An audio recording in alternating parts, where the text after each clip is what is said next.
No importa el color que tengas, serás bienvenido. No importa el color que veas, serás percibido. No importa si ya estuviste mucho tiempo a ciegas, lo que importa es que por fin estás aquí. Porque aquí no hay más fronteras, esta tierra es toda nuestra, eres bienvenido. Hola Bolivia, qué placer saludarles, bienvenidos una vez más esta semana, iniciemos todos con el pie derecho, claro que sí, lo haremos con hora 23 y por eso a continuación le queremos presentar las 5 del día. Si de acá a poco tiempo, no sé, si volvería o alguien vuelva, hay que organizar como Venezuela, milicias armadas del pueblo. Nosotros condenamos esta situación, nosotros no estamos de acuerdo. El país, las pititas, la generación pitita, lo que quiere es la unidad de los bolivianos, quiere elecciones limpias. Las Fuerzas Armadas le van a dar la seguridad que el boliviano y la boliviana necesitan. Estamos preparados, entrenando y atentos.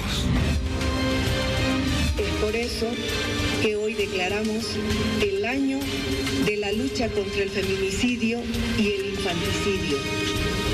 Hoy le declaramos una guerra frontal a la violencia, a los abusos y sobre todo a la indiferencia, convocando a las instituciones del Estado.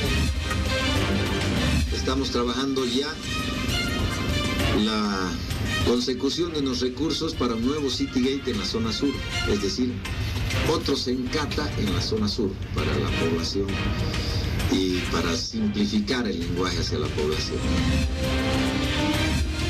La Sala Plena del Tribunal Supremo Electoral aprobó la resolución a través de la cual establece el monto de las nuevas multas pecuniarias y también sanciones para la gestión 2020 en las elecciones nacionales por las faltas electorales que puedan ser cometidas por jurados, notarios electorales y también personas particulares. El documento es este, donde categóricamente dice que el paciente Carlos Gustavo Romero Bonifaz, de 53 años de edad, se encuentra internado en el Hospital de la Caja Petrolera de Salud desde el 10 de enero del presente año hasta la fecha, 13 de enero de 2020. Su alta hospitalaria se definirá de acuerdo a evolución. No puede todavía ser dado de alta. Lo dice un documento y el principio de verdad material sobre la base de la objetividad, el Ministerio Público debe conocer y debe suspender la audiencia. Por el lapso de 10 días nosotros le hicimos una propuesta a través de nuestras redes sociales para que usted pueda participar y pueda elegir a quienes considera que podrían ser o quién podría ser el defensor o la defensora del pueblo. La gente ha dado su apoyo y 4 personalidades han sido las más votadas, las más apoyadas. Justamente después de ello, como le habíamos estado anunciando en días pasados, por el lapso de 5 días aproximadamente nosotros le hemos hecho a usted la consulta para que de esas 4 personas elija solo a una. Y mire, ya tenemos los resultados y la gente decidió de esta forma. Se lo mostramos, por favor, ahí está en pantallas. John Arandia con el 84,78%, que sería el más apoyado, seguido de don Waldo Albarracín con 4,78%, después Guillermo Vilela 5% y Amalia Pando 5,43%. Reiteramos entonces, ahí está el apoyo de la gente que ha decidido o que opina que John Arandia, el periodista, con el 84,78% debería ser el próximo defensor del pueblo.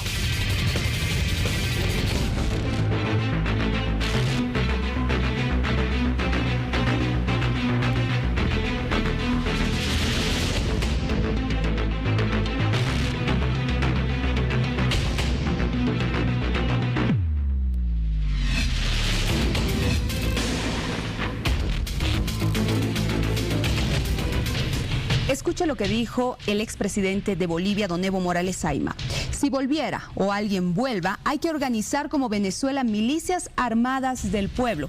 Esto ha generado una ola de críticas, pero escuchemos de voz del exmandatario boliviano.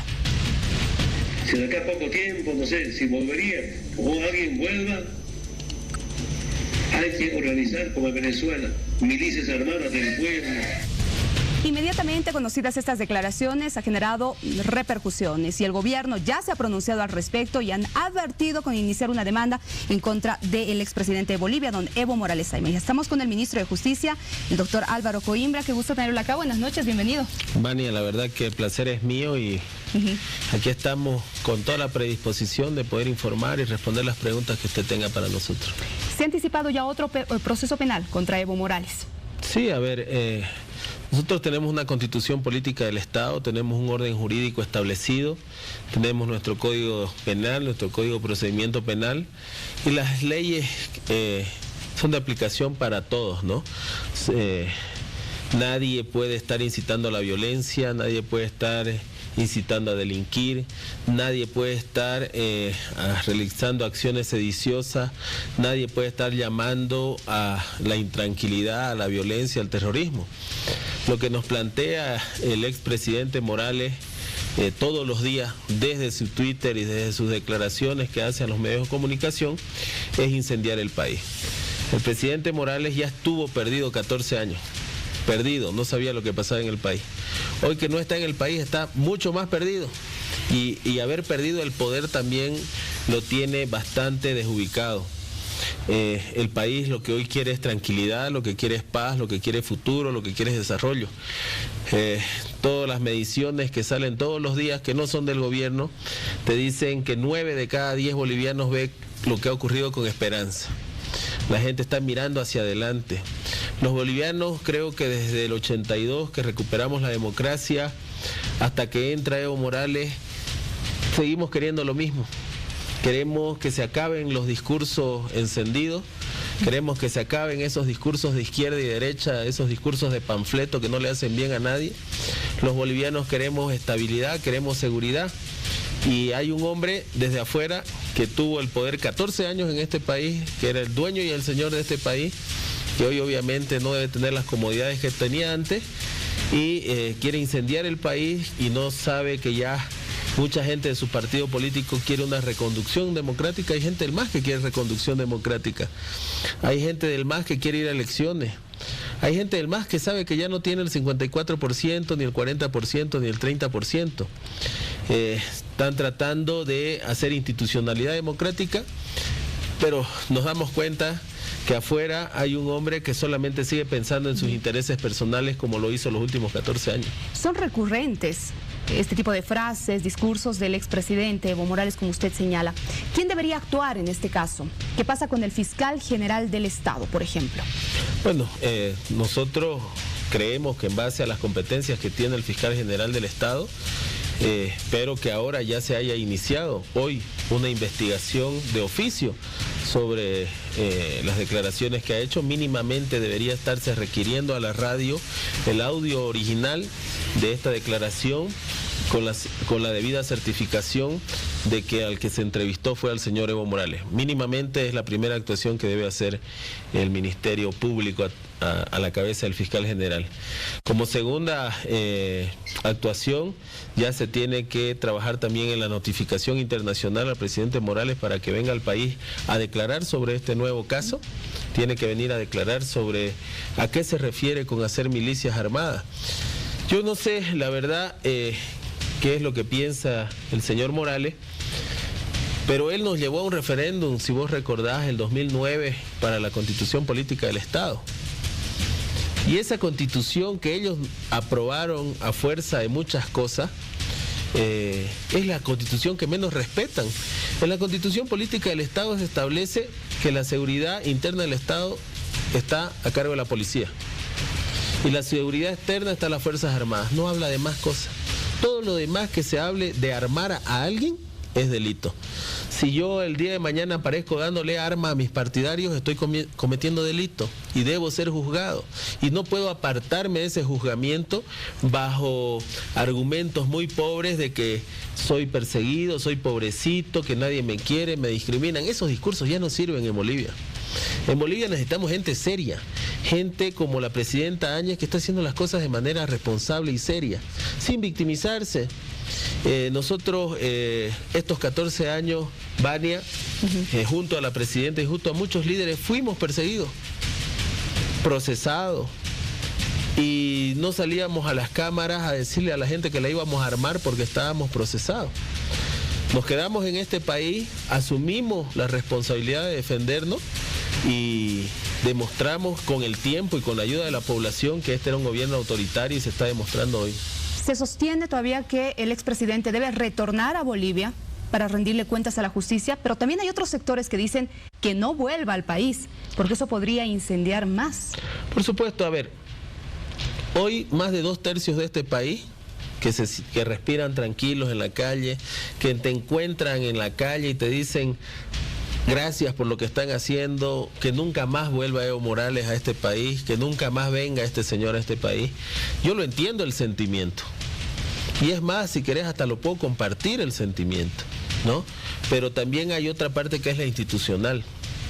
Y en la institucional este señor ha cometido delitos de todo tipo comunes, de delitos de corrupción.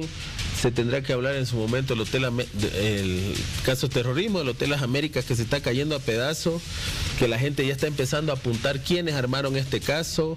El señor Raúl García Linera tal vez tenga que venir a dar respuestas, el señor Álvaro García Linera también tendrá que venir a dar respuestas, y el señor Evo Morales, que si recordarás vos, él mismo dice: yo di la orden desde Venezuela. Él estaba en Venezuela con el desaparecido Hugo Chávez, para que entren al Hotel a las Américas y maten a estas personas.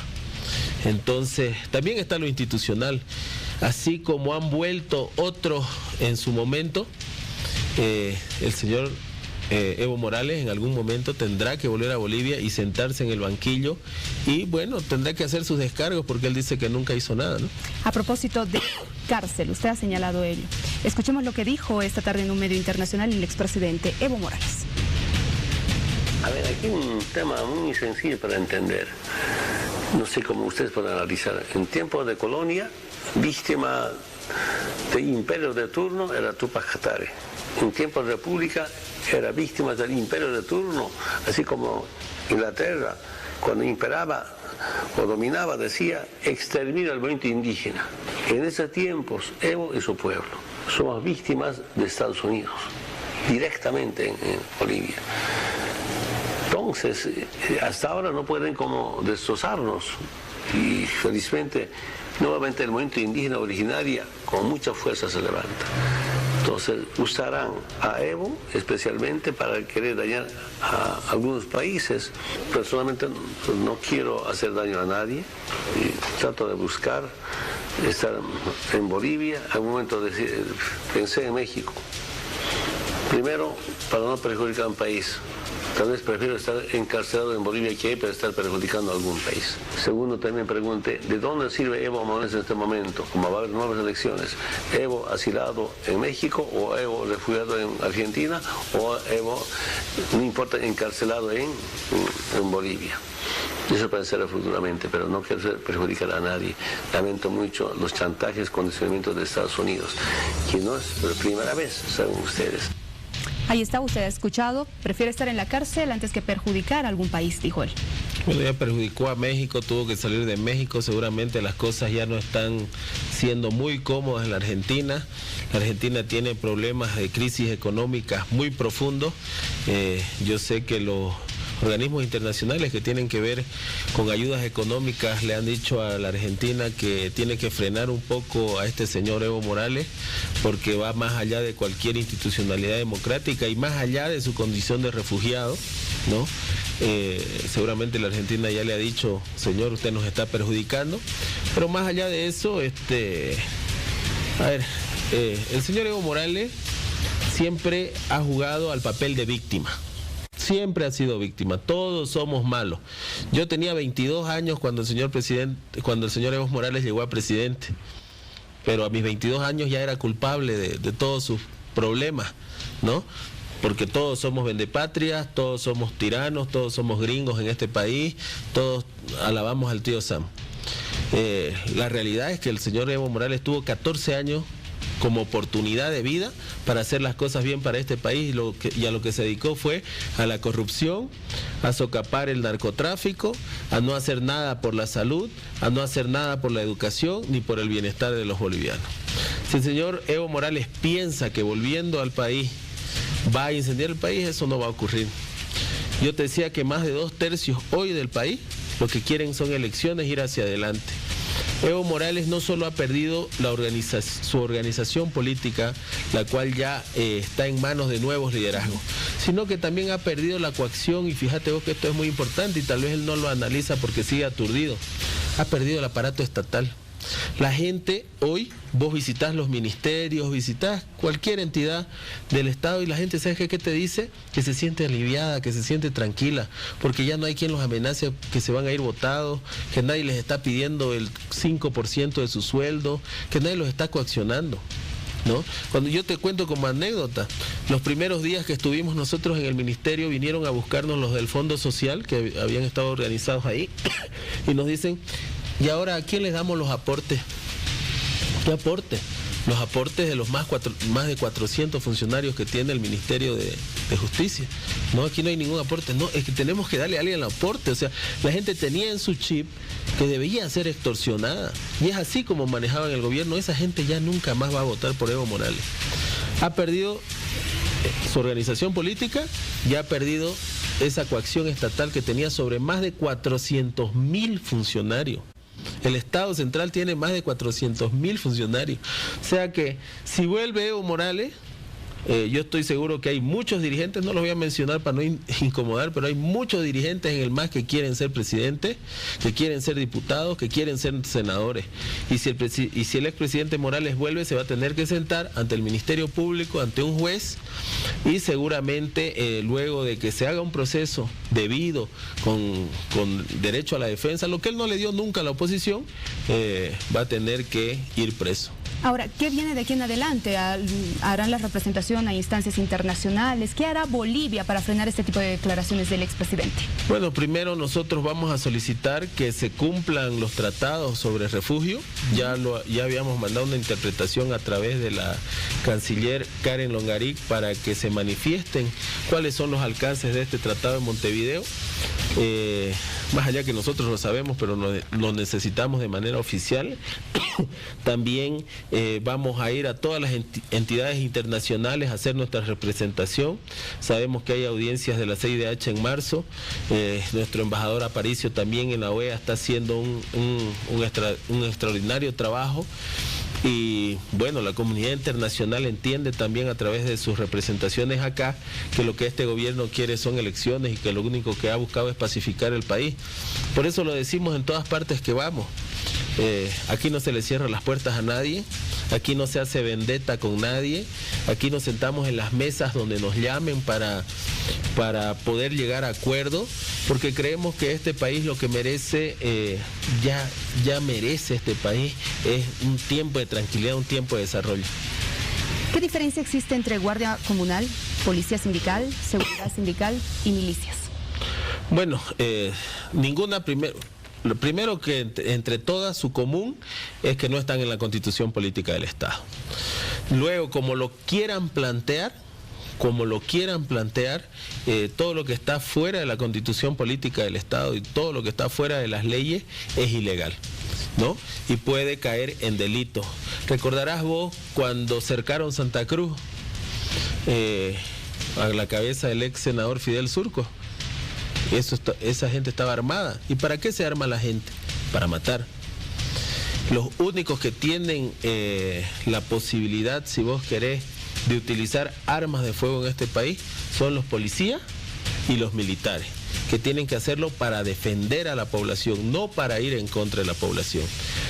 Los que quieran hacer policías sindicales, milicias armadas, lo único que van a buscar es ir en contra de la población, y eso significa muerte y terror, y eso significa que el Estado debe activar todos sus mecanismos para neutralizarlo, todos los que sean necesarios, porque nosotros a los bolivianos lo que corresponde darle es seguridad y paz.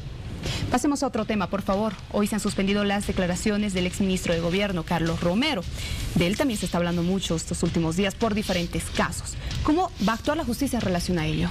Bueno, yo creo que primero lo hemos dicho desde el comienzo. Nosotros no vamos a ejercer ningún tipo de injerencia en la justicia. Hay cosas que son muy llamativas. Hasta ahora creen que el ministro de Justicia es el que pone jueces, fiscales, los llama, hagan, no hagan. Eso no va a ocurrir más. Tenemos las denuncias de que la justicia, los jueces llegaban a ser jueces poniendo $20,000 cada uno. Imagínense el negocio que había antes. Eso no va a ocurrir. Nosotros lo que le pedimos a la justicia es que actúe de la manera más imparcial posible. Hay que actuar con misericordia, pero no hay que ser débiles. Ahora, el señor Romero ha señalado de que él es un perseguido político, que han atentado contra su vida también. A ver, bueno, como le digo yo, la gente del populismo del siglo XXI tiene una capacidad extraordinaria para venderse como víctimas, ¿no? Pero a mí se me vienen imágenes como la represión a mis hermanos venianos en Chaparina, gente amordazada, Miriam Yubanuri amordazada, Fernando Vargas Mosúa pateado en el suelo, sin comida, sin agua, sus hijos perdidos en el monte, ¿no? O sea, perseguidos políticos en este país han habido en los últimos 14 años. El ex ministro de gobierno reducirse a perseguido político cuando lo único que ha hecho él es encerrarse en su casa. Y yo sé que está un manojo de nervios el hombre. Lo sé, lo he visto desde cuando renuncia Evo Morales y seguramente tiene una crisis nerviosa y también debe extrañar mucho el poder. Yo lo que le pido al Ministerio Público, y se lo he pedido al fiscal de distrito aquí en La Paz, que no existan excesos. Nadie tiene que hacer puntos para estar con el gobierno bien, pero sí que apliquen la ley. Y si el exministro Romero ha incurrido en algún tipo de delito, como él nos decía, ¿se acuerda cuando salía a la prensa? Vengan, siéntense, que la justicia, lo mismo, es la justicia que ustedes nos dejaron, son los fiscales que ustedes nos dejaron. ¿Cuál es el miedo? Vengan, siéntense. Ahora, se están haciendo vigilias, la Resistencia mantiene justamente ya en la Embajada de México, en la clínica donde está ahora el señor Romero. ¿Esto más bien no perjudicaría el trabajo que tiene que hacer la justicia con relación a este caso? A ver, yo creo que hay un sentimiento de la población, un empoderamiento de la población, que la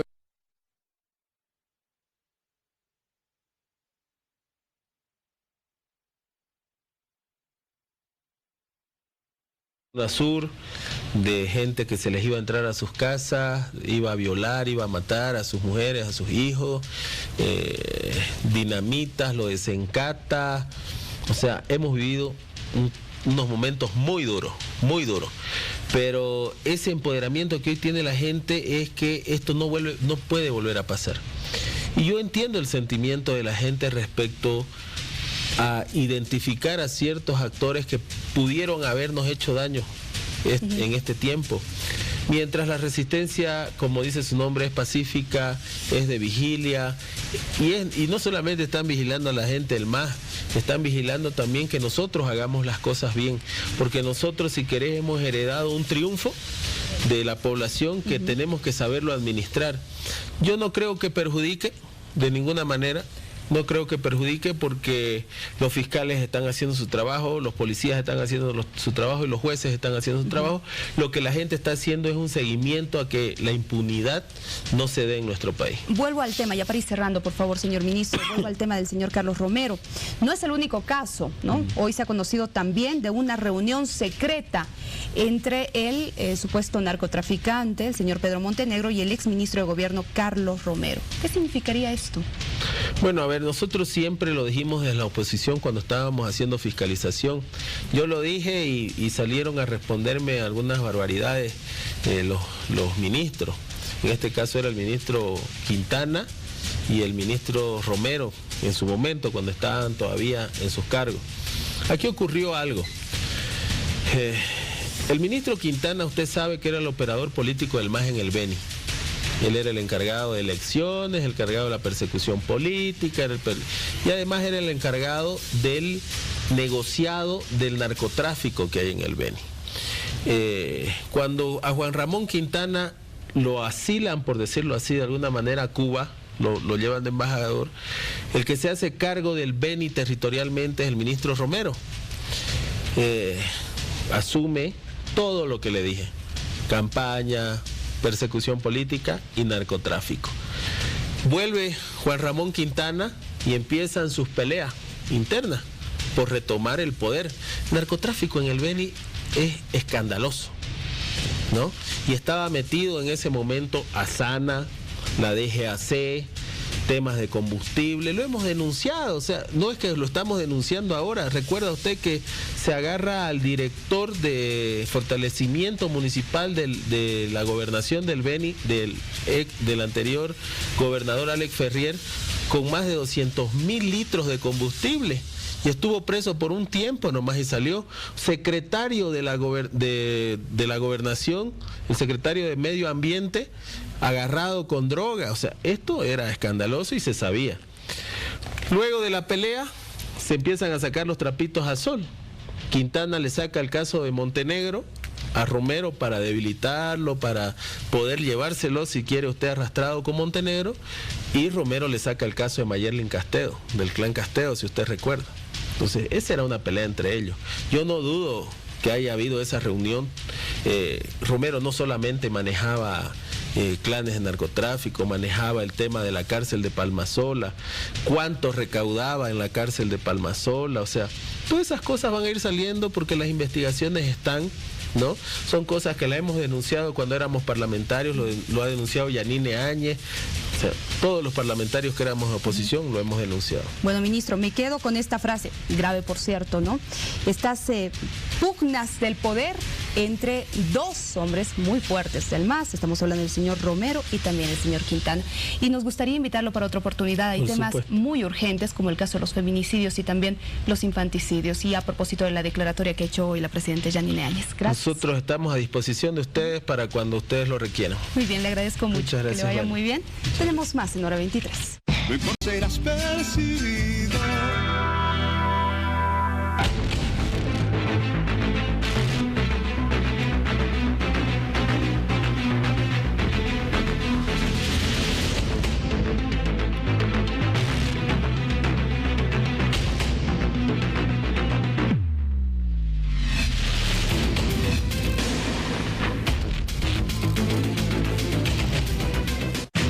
Esas han sido las polémicas declaraciones del expresidente Evo Morales, y a pesar de que algunos sectores del MAS han justificado estas declaraciones, hay otros políticos de justamente el movimiento al socialismo que no están de acuerdo con estas declaraciones. Una de ellas es la presidenta de la Cámara de Senadores, la señora Eva Copa, a quien la tenemos en Hora 23. Buenas noches, bienvenida. Muy buenas noches, Vania, un placer acompañarlos esta noche en el programa y bueno, un placer nuevamente visitarlos.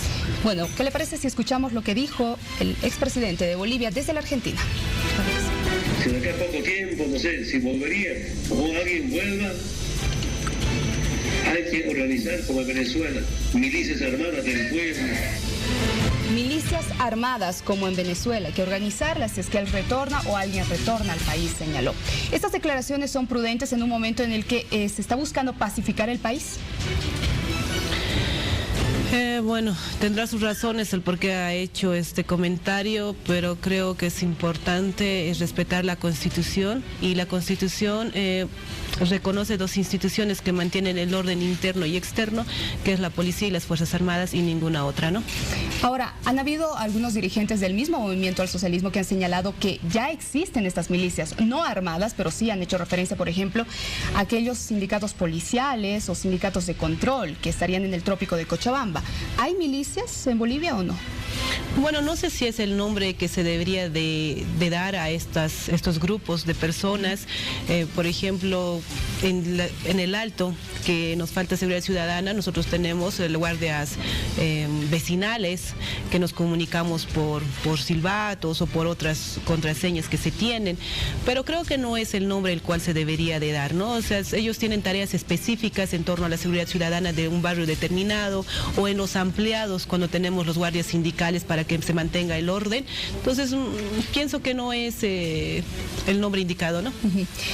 Usted ha expresado su desacuerdo por estas declaraciones. ¿Por qué?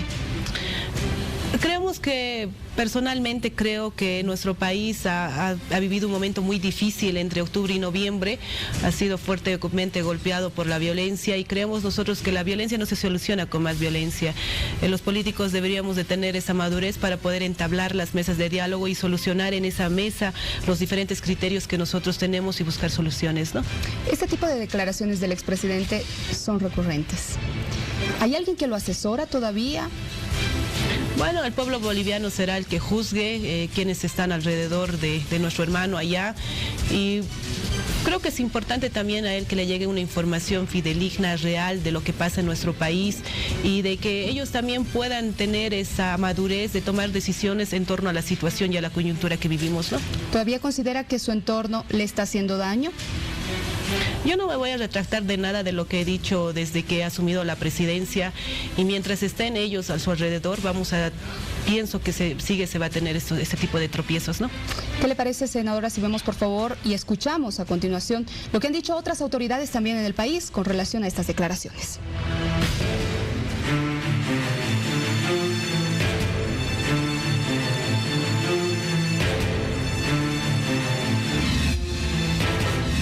Con el llamado que Evo Morales hizo a conformar grupos civiles armados en un pronunciamiento desde Argentina y que fuera amplificado por una radio en nuestro país.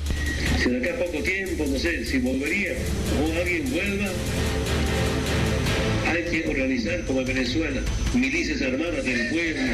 Autoridades del Ejecutivo Nacional rechazan esta convocatoria, asegurando que se incita a la violencia y confrontación. Nosotros condenamos esta situación, nosotros no estamos de acuerdo. El país, las pititas, la generación pitita, lo que quiere es la unidad de los bolivianos, quiere elecciones limpias. Por su parte, la ministra de Comunicación aseguró que se analizará la situación de la radio de los cocaleros y el contenido que difunde. De Kamsachun Coca, la radio de los cocaleros, donde le da voz al dictador Evo Morales, donde le da voz para que pueda hablar de los grupos subversivos que quieren que estén en el país. Al respecto, el ministro de Justicia aseguró que se trabaja en un nuevo proceso judicial contra Evo Morales por sus declaraciones. Vamos a salir como Ministerio de Justicia, como Ministerio de Gobierno, a iniciar las acciones penales en contra del señor Evo Morales, porque si él está planteando llevar adelante esta creación ilegal, inconstitucional y fuera de cualquier norma de milicia. El ministro de Defensa fue tácito al establecer que las Fuerzas Armadas están listas y preparadas ante cualquier amenaza de grupos subversivos o fuerzas externas. Las Fuerzas Armadas le van a dar la seguridad que el boliviano y la boliviana necesita. Estamos preparados, entrenando y atentos. Con este panorama se espera el 22 de enero, Día del Estado Plurinacional de Bolivia, para cuando también se anunciaron diferentes movilizaciones de los sectores afines al movimiento al socialismo. Estas declaraciones han generado incomodidad en algunas autoridades. Han dicho incluso que las Fuerzas Armadas están a la fronte ante esta amenaza. ¿Ha sido una amenaza la que ha vertido el expresidente o no? De ninguna manera, no. Nuestro presidente, bueno, el hermano Evo está allá en Argentina y no está en nuestro país. Él tiene sus razones, su criterio de poder haber vertido esto, que obviamente muchos no compartimos esta situación por la violencia en la cual ha pasado en nuestro país. Pero las autoridades que estamos acá tenemos que ser más cautos, más maduros en vertir nuestras opiniones en torno a lo que vaya a pasar. Yo no sé a qué se refiere el ministro de Defensa en decir estamos entrenando. Si él es el menos indicado para hablar de este tema, cuando sabe que el papá del expresidente del Comité Cívico Camacho es el que ha ido a hacer todo este tema para que puedan ellos desproteger a nuestro exmandatario y lo hayan dejado solo e indefenso. No quiero causar mucha polémica respecto a este tema, pero creo e insisto que es importante respetar nuestra Constitución y creo que es importante también mantener estas mesas de diálogo en torno a poder dar soluciones que vayan a pacificar el país y no vayan a confrontarlas, ¿no? Presidente, también ha señalado el ministro de Defensa de que en algún momento el gobierno del expresidente Evo Morales Saima ha tratado de desestabilizar a las Fuerzas Armadas y a la policía, desarmarlas para darle justamente la tuición a fuerzas del extranjero. ¿Qué les responde usted? Que compruebe. si él tiene las pruebas suficientes para poder demostrar lo que él está diciendo, que sea la justicia la que vaya a hacer su trabajo, ¿no? Al respecto de este tema, presidente, quiero pedirle por favor que me acompañe a ver otras declaraciones que ha realizado justamente el expresidente de Bolivia, don Evo Morales Ayma, en una cadena internacional. Veamos. A ver, aquí un tema muy sencillo para entender. No sé cómo ustedes pueden analizar. En tiempos de colonia, víctima del imperio de turno era Túpac Katari. En tiempos de república era víctima del imperio de turno, así como Inglaterra, cuando imperaba o dominaba, decía extermina al movimiento indígena. En esos tiempos, Evo y su pueblo somos víctimas de Estados Unidos, directamente en Bolivia. Entonces, hasta ahora no pueden como destrozarnos y felizmente nuevamente el movimiento indígena originaria con mucha fuerza se levanta. Entonces usarán a Evo especialmente para querer dañar a algunos países. Personalmente no quiero hacer daño a nadie y trato de buscar estar en Bolivia. En un momento pensé en México. Primero, para no perjudicar a un país. Tal vez prefiero estar encarcelado en Bolivia que para estar perjudicando a algún país. Segundo, también pregunté, ¿de dónde sirve Evo Morales en este momento? Como va a haber nuevas elecciones. ¿Evo asilado en México o Evo refugiado en Argentina o Evo, no importa, encarcelado en Bolivia? Eso pensaré futuramente, pero no quiero perjudicar a nadie. Lamento mucho los chantajes, condicionamientos de Estados Unidos, que no es por primera vez, saben ustedes. Prefiero la cárcel antes que perjudicar a otros países. Así lo dijo el expresidente. Ustedes como organizaciones sociales, como movimiento del socialismo, ¿qué opinan al respecto de ello? ¿Hay presión de parte de Estados Unidos, como manifestó el expresidente en contra de Argentina, por las declaraciones que está haciendo justamente desde este país y otro tipo también de actividades que ha anunciado? No puedo hablar por todo el movimiento al socialismo. Para poder hablar a nombre de ellos tengo que tener una reunión y hacer un análisis respecto a esto y recién tener una postura. Personalmente creo que el hecho de que la embajada de Estados Unidos, el encargado de negocios, solo teníamos un encargado de negocio acá y la embajada se haya retirado al ingreso de su gestión, ha hecho de que nuestras relaciones no sean buenas, no sean como con los otros países, y esto hace pues de que ustedes bien saben que cuando estaba USAID hacían diferentes programas en las diferentes áreas rurales donde prácticamente solo usaban a nuestra población para traer mayores recursos económicos. Es un criterio que él lo tiene, es su forma de pensar, se la respeta, es su criterio, pero creo que en estos momentos lo que importa a nuestro país es poder llevar adelante las elecciones venideras, ¿no? Presidenta, insisto en este tema porque usted conoce a las organizaciones sociales, ha trabajado con ellas también, por lo menos en la ciudad del Alto. ¿Cómo reaccionarían si en caso el expresidente decide retornar a Bolivia y es aprendido?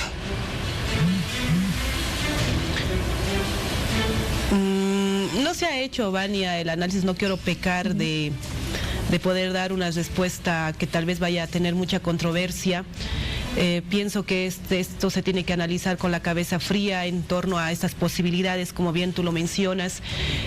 Somos un instrumento tan grande que aglutina diferentes organizaciones sociales a nivel nacional y son decisiones que se deben de tomar orgánicamente, ¿no?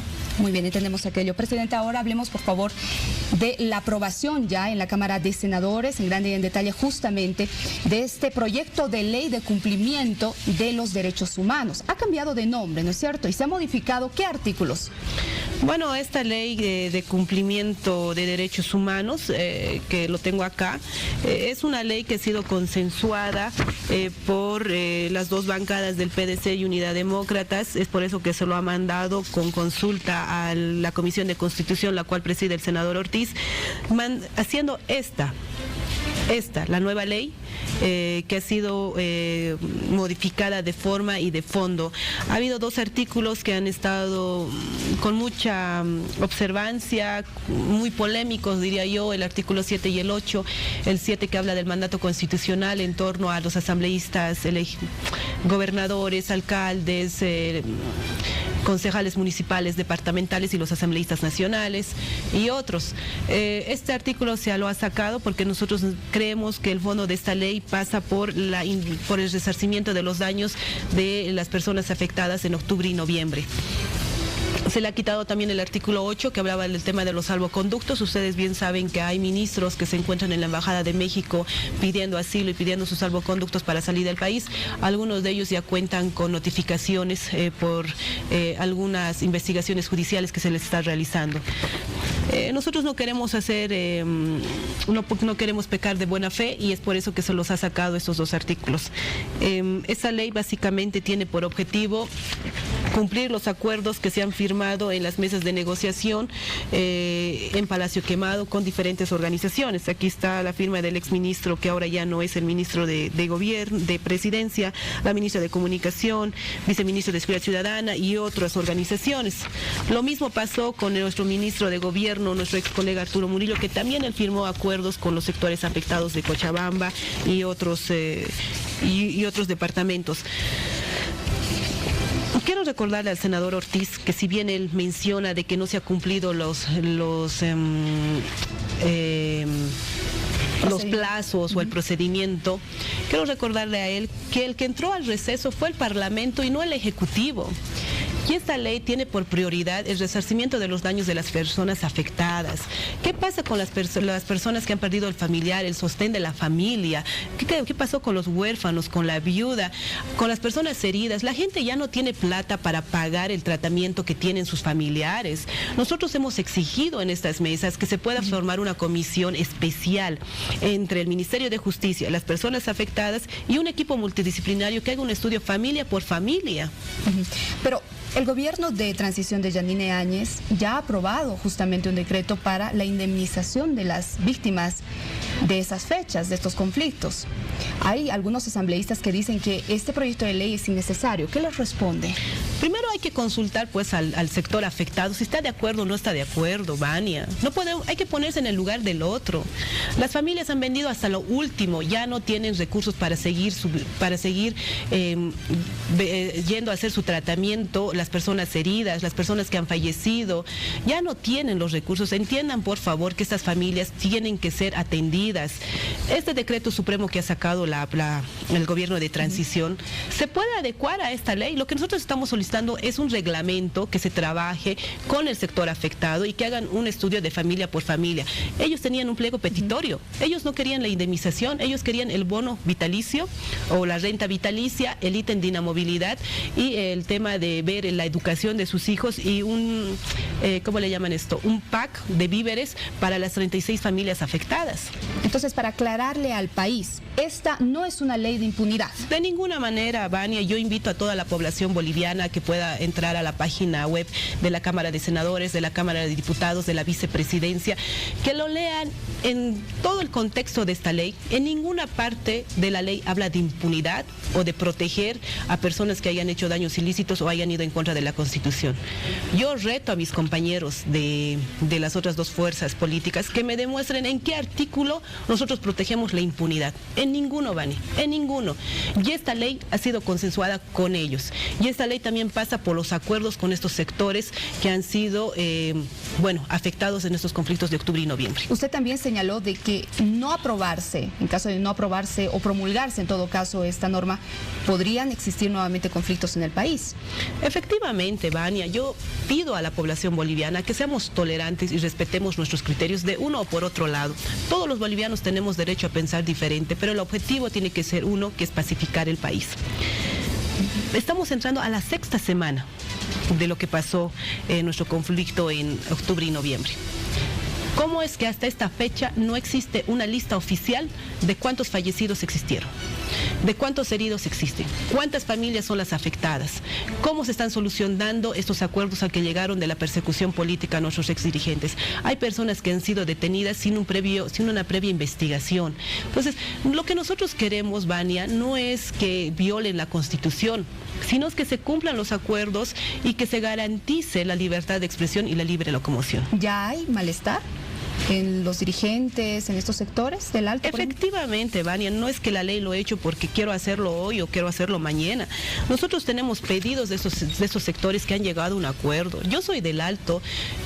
Las familias afectadas en Secata me han venido a visitar, me han relatado todo lo que ellos están pasando y realmente es una pena que nosotros dando nuestra palabra y diciendo que estas mesas de negociación van a ser la garantía de poder cumplir al pliego petitorio que ellos nos han hecho, hasta el día de hoy no haya nada. Esa es la decepción que tiene la gente. Yo pido a mis colegas honrar nuestra palabra y poder entablar estas mesas y retomar el diálogo y poder cumplir con estos sectores que han sido vilmente afectados. La presidenta Yanine Áñez ha dicho de que no va a promulgar esta norma. ¿Usted lo va a hacer? ¿Puede hacerlo? En mi condición de presidenta de la Asamblea lo puedo hacer. Pero yo tengo fe, tengo confianza que van a recapacitar y van a cumplir los acuerdos que han sido mencionados en estas mesas de negociación en Palacio Quemado, donde ustedes nos han convocado para que estemos presentes. Como Asamblea Legislativa hemos acompañado estas mesas y ellos también han estado ahí, han estado organismos internacionales, ha estado Unión Europea, Naciones Unidas, la Iglesia Católica, la Embajada de España, los cuales han estado ahí de veedores y también de facilitadores para que estas mesas puedan ser fructíferas, ¿no? Aprovechando su visita, quisiera tocar otro tema también con usted, por favor.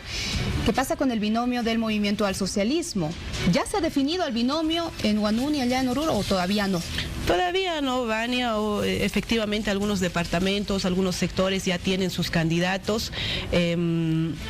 Tenemos 4 precandidatos que creo que van a ser los nombres que van a entrar dentro de la discusión, dentro de las regionales, de las departamentales y la nacional. ¿Quiénes son estos 4? Tenemos a Andrónico, que viene por el Trópico, a Luis Arce Catacora, a David Choquehuanca, a Diego Pari. Pero de igual manera yo pienso que en estos días también irán surgiendo otros nombres. El movimiento al socialismo, por ser un instrumento político tan grande y que dentro de sus filas tiene simpatizantes y del instrumento, organizaciones sociales de igual manera, ellos pues harán dentro de sus estructuras, ampliados o asambleas, elegirán pues otros cuadros también que vayan a ser ternas, ¿no? ¿Este 22 ya vamos a saber del binomio oficial? Nosotros esperamos, nosotros tenemos ya un cronograma, hasta el 15 más o menos tendríamos que llevar adelante nuestros ampliados regionales y departamentales. Nuestra nacional estará convocando a todos nuestros dirigentes para que ellos puedan proponer estas ternas, estas precandidaturas y poder elegir a nuestros candidatos que nos vayan a representar en estas elecciones venideras. Para cerrar, presidente, hoy ha habido una rendición pública de cuentas, ¿no?, del Senado. A ver, cuéntenos un poco más, por favor, de los detalles. Bueno, como dice la Constitución y el reglamento del funcionario público, nosotros tenemos que hacer una rendición de cuentas al finalizar la gestión. Yo he cumplido 44 días de gestión como presidenta. Hemos informado a todas nuestras bases, organizaciones sociales, público en general, de todo el avance que hemos tenido. La primera tarea que se me ha encomendado como presidenta es poder sacar la ley para las elecciones. Así lo hemos hecho. La selección del Tribunal del Tribunal Supremo Electoral, con una convocatoria de 20 días, una convocatoria exitosa, a la cual quedo muy agradecida a todo el pueblo boliviano por la asistencia que se ha tenido, por la convocatoria y la presencia. Se ha elegido de igual manera, se ha hecho una ley para las subnacionales, porque si no se iba a haber una confusión entre papeletas, íbamos las nacionales y las subnacionales. Esa es, pero la tuición del Tribunal Supremo Electoral es su tarea que se le ha encomendado. Y bueno, tenemos también tareas pendientes en la selección del defensor del pueblo. Tenemos otro tipo de leyes también que van a pro al desarrollo de los diferentes departamentos en tema de transferencias, minutas y otras cosas, ¿no? Hay temas pendientes y bueno, también uno de ellos es, por ejemplo, saber qué dice el Tribunal Constitucional Plurinacional con relación a la ampliación de mandato. Gracias por haber venido, de verdad un placer conversar con usted. Que le vaya bien. A ti, Vania, un gusto a todos mis hermanos, hermanas que me ven por este canal, por el programa, que tengan una muy buena noche, que descansen y que Dios siempre nos bendiga y que nos cuide, ¿no? Igualmente, que le vaya muy bien. Vamos a una pausa y a retornar hay más en Hora 23. No importa el color que tengas, serás bienvenido. No importa que veas, serás percibido.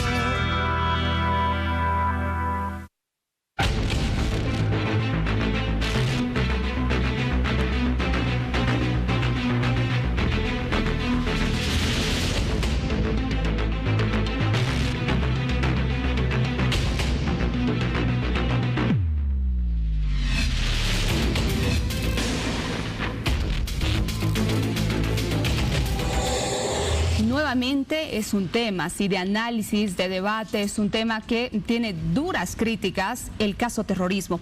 Han pasado ya 10 años desde que el señor Zvonko Matković fue acusado por el caso terrorismo y ahora exige que se retiren las acusaciones en su contra, toda vez que en los últimos días se ha conocido de renuncias, por ejemplo, de jueces ciudadanos y también denuncias de que habrían recibido presiones dentro de este proceso. Y justamente estamos ya en contacto con el señor Zvonko, a quien le damos la cordial bienvenida. Muy buenas noches. Gracias por acceder a esta entrevista justamente allá en Santa Cruz. Gracias, Vanessa, te agradezco. Bien, a ver, vamos a empezar hablando de estas denuncias. ¿Qué revelarían, por favor? Expliquémosle a la gente de lo que ya usted desde hace varios años ha venido hablando y tratando de probar.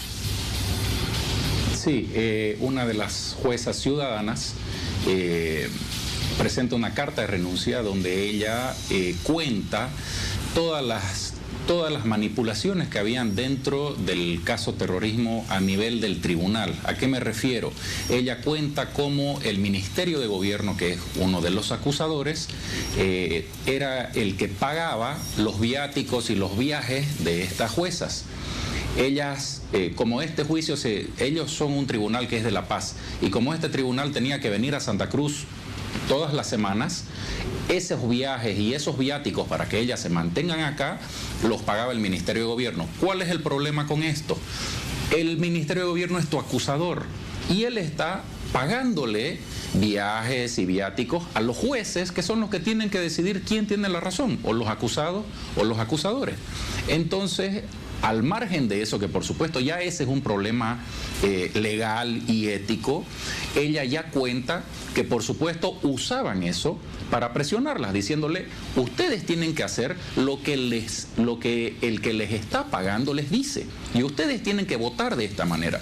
Y si usted quiere en algún momento renunciar a este tribunal, porque ella muchas veces hizo el intento de renunciar, la amenazaban diciéndole, ok, vos renuncias y vas a tener que devolver toda la plata que te hemos dado, y estamos hablando de 7 años de viajes, vas a tener que devolver toda la plata que se te ha dado y vas a terminar en la cárcel porque se te va a meter un juicio por incumplimiento de deberes, etcétera. Entonces, ella desde un comienzo se empieza a dar cuenta que ya todo esto estaba armado, que no había forma que ella emita una opinión que vaya distinto con el resto del tribunal, y te imaginarás que pues cuál es la situación en la que nos deja esto como acusados, donde ya se confirma evidentemente que este juicio, lo último que les interesaba era averiguar la verdad. Aquí lo que se estaba buscando era sentenciar a las personas que estaban escogidas para que carguen con la culpa de algo que nadie va a saber qué fue lo que pasó, porque con este juicio no hay manera que se sepa.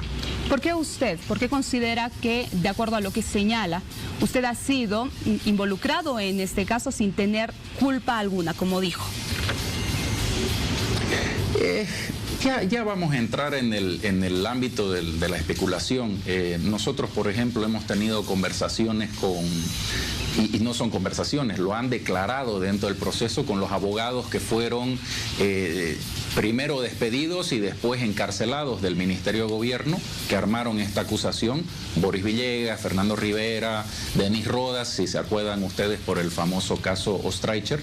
A estos abogados se los despide el Ministerio de Gobierno, se los encarcela en realidad, y ellos después vienen como testigos a nuestro caso y cuentan cómo se armó la acusación del caso terrorismo, y hacen denuncias gravísimas, mucho más graves que lo que ha dicho la jueza ciudadana, pero en ese momento no había nadie que te escuche, no había nadie que le preste importancia a esto. Y ellos cuentan, por ejemplo, que 30 días antes que ocurra el hecho de la bomba en la casa del cardenal, ya les habían dado la instrucción de elaborar una acusación por terrorismo. Y dentro de esa acusación ya les habían dado nombres específicos que tenían que ser parte de esa acusación. Y les habían dicho, cuidado con los Marinković, cuidado con los Matković, les habían dado, creo que, gente Santi Esteban, o sea, ya ellos lo han contado en el proceso, está en las actas del juicio. Lo que pasa es que en ese momento seguía la justicia masista, que protegía a este tribunal, que protegía a los fiscales, que protegía a todo el mundo, y no había manera que nada de esto se sepa. Entonces, decirte por qué me involucran a mí, ya serían especulaciones, no te sabría decir. Yo puedo hablarte de venganza por el hecho que mi padre fue uno de los más duros críticos con Evo Morales cuando mi padre estaba de presidente de la CAINCO.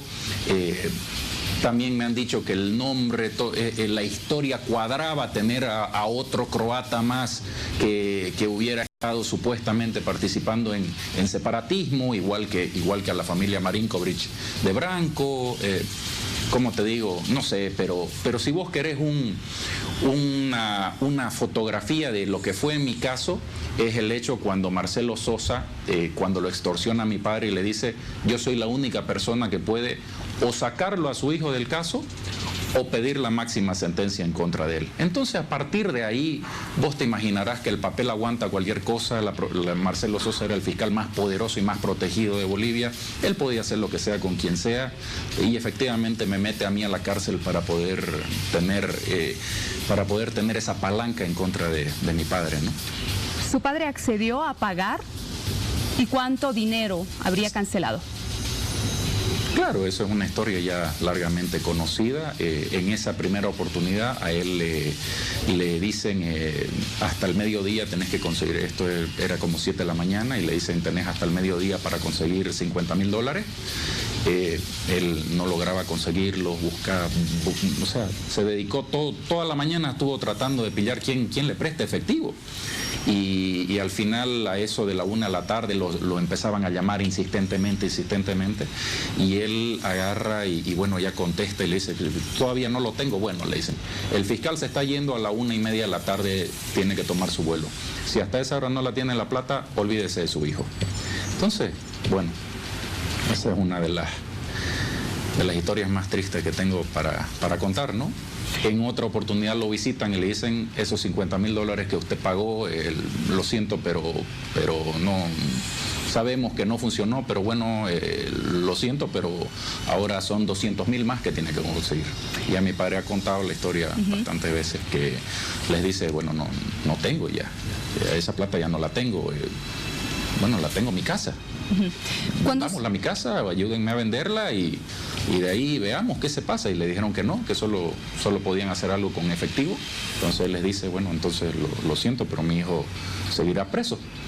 Y en una tercera oportunidad ya el abogado Moisés Ponce de León se junta con el abogado que tenía yo en ese momento, y ya todavía no habíamos sido acusados formalmente, estábamos solamente investigados. Yo estaba detenido en La Paz y se junta con Moisés Ponce de León, se junta con mi abogado y le dice, mira, sabemos la historia de los 50.000, etcétera, pero aquí, bueno, hay que buscarle solución a esto, lo vamos a hacer por $60.000, le dicen. Me vas a dar 20.000 ahorita, me vas a dar 20.000 el día de la audiencia de cesación y nos vas a dar $20.000 cuando se le dé el sobreseimiento. O sea, yo tendría que haber quedado fuera del caso, porque vos tenés que saber que todos los que estén acusados en este caso van a ser sentenciados y la pena son 25 años de cárcel. O sea, aquí no era pagar para sacarlo a tu hijo, aquí es pagar para que no lo sentenciemos a 30 años de cárcel. Eso estaba clarísimo, ¿me entendés? Esto no era que vos estabas comprando justicia, esto era que o pagabas o tu hijo se va a ir a la cárcel durante 30 años. Entonces, en esa oportunidad mi padre le entregó $40.000. Moisés Ponce de León, nosotros no sabíamos, después nos enteramos a través del abogado que firmó un recibo por ese dinero, y son todas estas pruebas las que nosotros presentamos en el caso de extorsiones en contra de Marcelo Sosa, Moisés Ponce de León, etcétera, con el que se logra sentenciar a Marcelo Sosa a 12 años de cárcel. Si bien él está prófugo en el Brasil, pero una sentencia de 12 años lo espera aquí en Bolivia. Usted ha señalado, y quisiera que nos diga qué significa esto, por favor. Estoy seguro que necesitan condenarme para justificarse. Claro, te imaginarás que yo estuve 8 años en la cárcel. En un momento ellos empezaron a presionar a todos los acusados para que se vayan al juicio abreviado. Los primeros que lo hacen son los 2 extranjeros, Mario Tadic y el Otto Aso, creo que a los 4 años y medio de cárcel. Y siguieron con esa misma presión, pero iban 6, 7, bueno. Y por supuesto, el juicio se veía que no había manera. O sea, nosotros te estoy contando que los que hicieron la acusación, los que se encargaron de armarlo el caso de terrorismo, van y declaran al mismo juicio cómo fue que se armó todo esto. Y ni eso servía. Tenías el video soborno nunca les interesó investigarlo, quedó ahí hasta el día de hoy. Edson Ali, otro nombre que no hay que olvidarse nunca, no sabemos qué ha pasado con él, si se lo llamó, si se lo investigó. O sea, todo lo que demostraba que este caso no cerraba, no cuadraba, nunca fue investigado y no cuadraba. Entonces, yo estaba absolutamente convencido que a nosotros nos tenían que condenar, sí o sí, porque no hay manera que un juez pueda justificar tenerte 8, 6, 7, 8 y hasta 10 años en la cárcel, como les ha pasado a mis compañeros Juan Carlos Guedes y Alcides Mendoza, sin sentencia. Porque la ley, ¿qué dice? La ley dice que no podés estar más de 3 años en la cárcel, en realidad 2, pero ya 3 años en la cárcel, sin que te sentencien. De ahí en adelante vos tenés que defenderte en libertad, porque la ley, la Constitución misma protege la presunción de inocencia. Todos nosotros somos inocentes hasta ser encontrados culpables. Entonces vos no podés estar en la cárcel durante 10 años simplemente porque suponen que sos culpable. Ellos tienen la obligación de darte un juicio que sea pronto, que sea efectivo, que rápido se sepa cuál es tu suerte. O lo hiciste o no lo hiciste. 10 años en la cárcel solo se puede describir como un secuestro judicial, como una tortura, como un anticipo de condena. O sea, aquí ellos, el masismo, a través de su manipulación y el manejo de la justicia, encontró el método perfecto para quebrar a las personas, que era meterte a la cárcel hasta el día que ya no aguantás más y le decís, bueno, ¿qué querés que firme? ¿Querés que me eche la culpa? Perfecto, pero necesito volver a mi casa, necesito volver a mi vida, ya no hay plata, ya no hay familia, ya no hay nada. Entonces, bueno, todo eso ellos iban a tener que justificarlo con una condena absolutamente injusta, pero no les iba a quedar más. Nunca se imaginaron que estemos en esta situación. Señor Sbonko, si me permite, por favor, ¿quién considera usted que comandaba este supuesto caso de terrorismo? Digo supuesto porque ustedes han denunciado de las irregularidades y que todo había sido montado. ¿Quién comandaba? Y le voy a leer una frase más de uno de los audios que ha revelado la senadora Carmen Eva González. Decía, se cae este caso y se cae Evo. ¿Qué significaba esto, por favor? Sí, esa es una de las frases, una de las tantas frases que dio Marcelo Sosa en su audio. A ver, ¿quién creo yo que comandaba este caso? Nosotros, por declaraciones dentro del caso mismo, porque hay un abogado de nombre Denver Pedraza que va y cuenta cómo él se reúne con Raúl García Linera. Él tiene una reunión con Raúl García Linera, donde Raúl García Linera le acepta que Ignacio Villa Vargas, el famoso testigo clave en su momento, era una persona de ellos, que trabajaba para ellos. ¿Me entendés? Entonces, yo estoy absolutamente seguro que todo este caso fue manejado a ese nivel. O sea, desde el gobierno, desde las más altas esferas del gobierno. Por supuesto, ya de ahí todo se alineaba, Ministerio de Gobierno, jueces, fiscales, o sea, todos tenían que seguir la línea que le comandaba esa gente, ¿no? Es decir, ¿el expresidente Evo Morales Saima tenía conocimiento de este supuesto montaje del caso terrorismo? Mira, cuando él, desde un aeropuerto en Cumaná, en Venezuela, cuando está con el hermano de Fidel Castro, con Raúl Castro, y está con Hugo Chávez a los lados, lo tenían flanqueado, y él dice, tengo información que había una célula terrorista en Bolivia y he autorizado que se vaya adelante el operativo. O sea, Evo Morales sabía perfectamente qué es lo que estaba pasando, porque él en esa misma conferencia da datos que no eran conocidos todavía. Entonces, él estaba perfectamente informado de qué era lo que estaba pasando. Después vos, si te recordarás, también tenés, por ejemplo, los videos donde la policía ya lo tenía infiltrado a Eduardo Rosas y etcétera. Estaban compartiendo churrascos con ellos. Walter Andrade, Marilyn Vargas, hay videos que están manejando por la ciudad que muestran, un periódico que muestra la fecha de cuándo era que ellos estaban reunidos. Entonces, si la policía, si inteligencia boliviana tenía absoluta certeza que esta gente ya estaba en Bolivia, que iba no sé, que iba a hacer algún atentado o lo que sea, ¿por qué no los toman presos? ¿Por qué no los detuvieron? ¿Qué necesidad de asesinarlos? Porque los asesinaron, de eso que no te quepa ninguna duda, los asesinaron. Ahora, usted está pidiendo que se les retiren estas acusaciones. De ahí en adelante, ¿qué es lo que va a pasar con su persona? ¿Va a continuar en el activismo político, por ejemplo? ¿Sabes qué? Estos 10 años no pueden ser en vano. Y yo creo que hay que buscar un cambio. Hay que buscar un cambio porque esto es lo que nos pasó a nosotros. Y te voy a ampliar el nosotros, porque el nosotros no somos solo las 39 familias que fuimos acusadas en el caso terrorismo. A eso le tenés que aumentar la infinidad de personas que fueron extorsionadas por este caso, porque hubieron muchos que tuvieron que hacer de tripas corazón para conseguir plata y pagarle a Marcelo Sosa y que no los involucren en este caso. Ese es un segundo nivel de personas que sufrieron el caso terrorismo. Y el tercer nivel vendría a ser todo lo que es el departamento de Santa Cruz, porque esto fue un caso absolutamente político y con un objetivo claro, que era quebrar a la oposición que existía en ese momento y quebrar al departamento que era el que liderizaba esa oposición. Si vos te das cuenta, a partir del caso terrorismo hay un antes y un después del 16 de abril del 2009, que es el día de la masacre del Hotel Las Américas.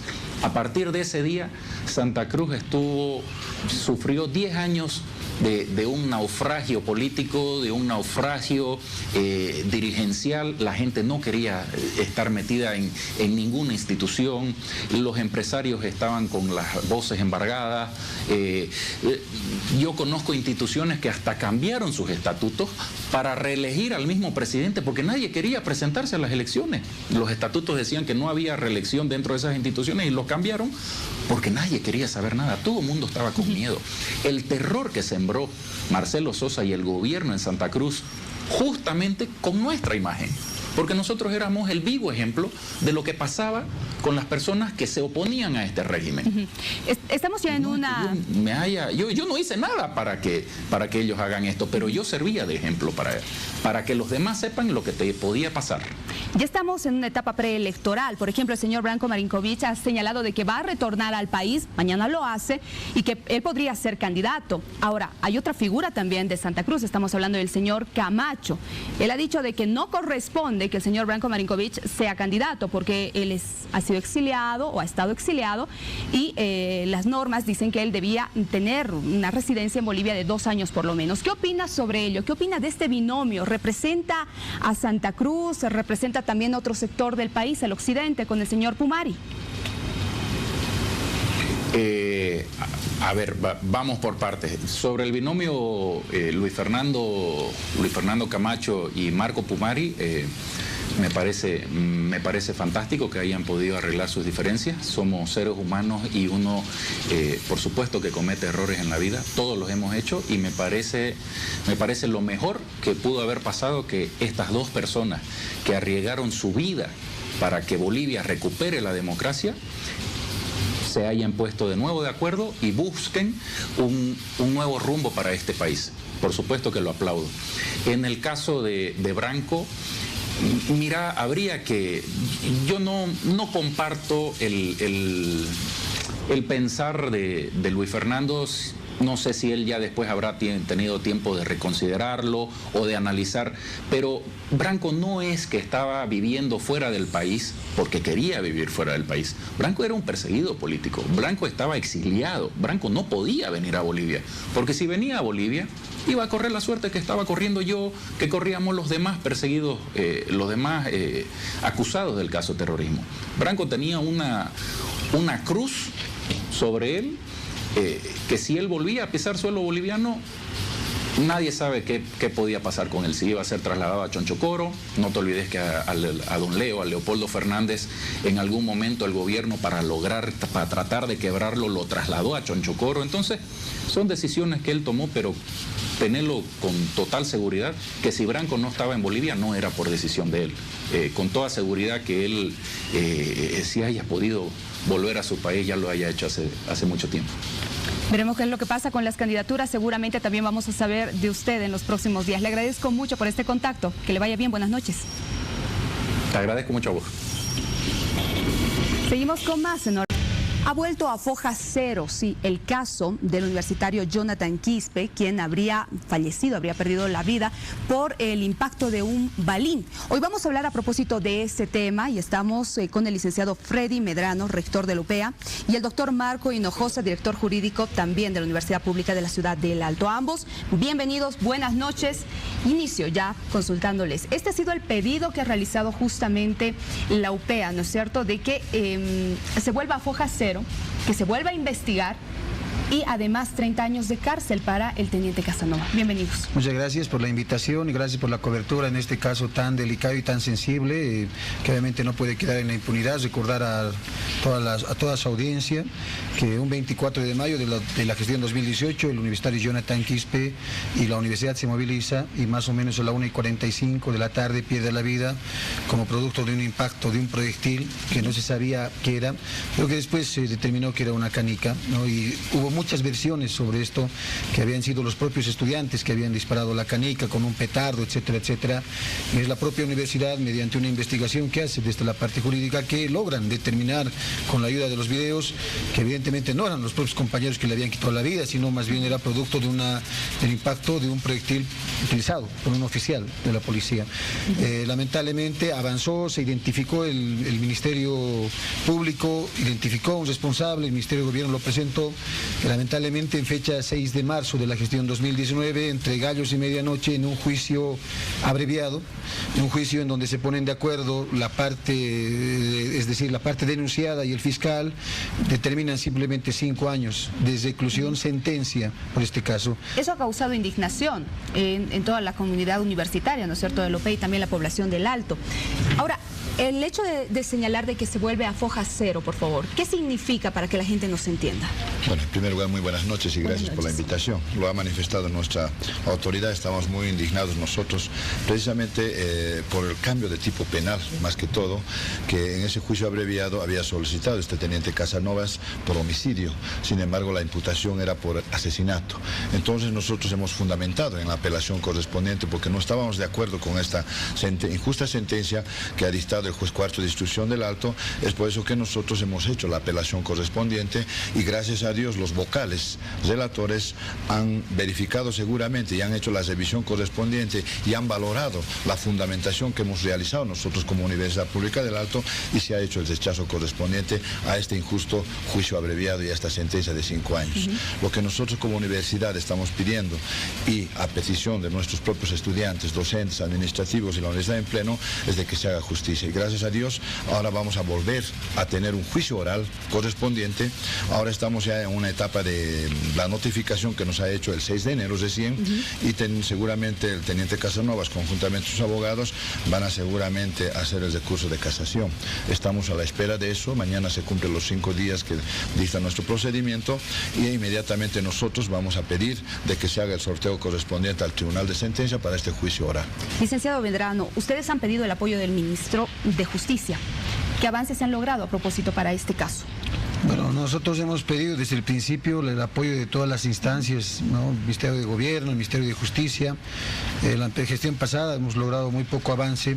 Ojalá en esta gestión ahora, con esta sentencia, con esta reversión de la sentencia de este juicio abreviado que se hizo entre gallos y medianoche, podamos avanzar y destacar nuevamente, pedimos al Ministerio de Justicia, a todas las instancias del Poder Judicial, poder hacer justicia en este tema. Es irrisorio, ha causado malestar, indignación que alguien que se ha reconocido ahora que le ha quitado la vida a una persona simplemente se les dé 5 años.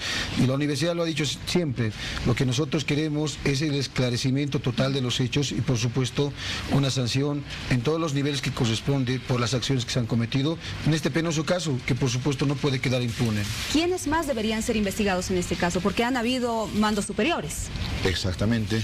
Nosotros como universidad hemos presentado la primera denuncia justamente contra el Ministerio de Gobierno, contra la Policía Boliviana, contra el comandante departamental y hemos pedido que se esclarezca todo esto justamente y como lo manifestaba nuestra autoridad prácticamente hemos sido truncados con este juicio abreviado que prácticamente ya no se ha podido hacer las investigaciones, no han podido llamar a declarar también a las autoridades correspondientes y es por eso que estamos ahora muy seguros de que en el transcurso de este juicio oral se va a hacer las notificaciones correspondientes para dar con los autores materiales e intelectuales también. En algún momento se ha denunciado injerencia y presiones de parte del gobierno, el Ministerio de Gobierno exactamente.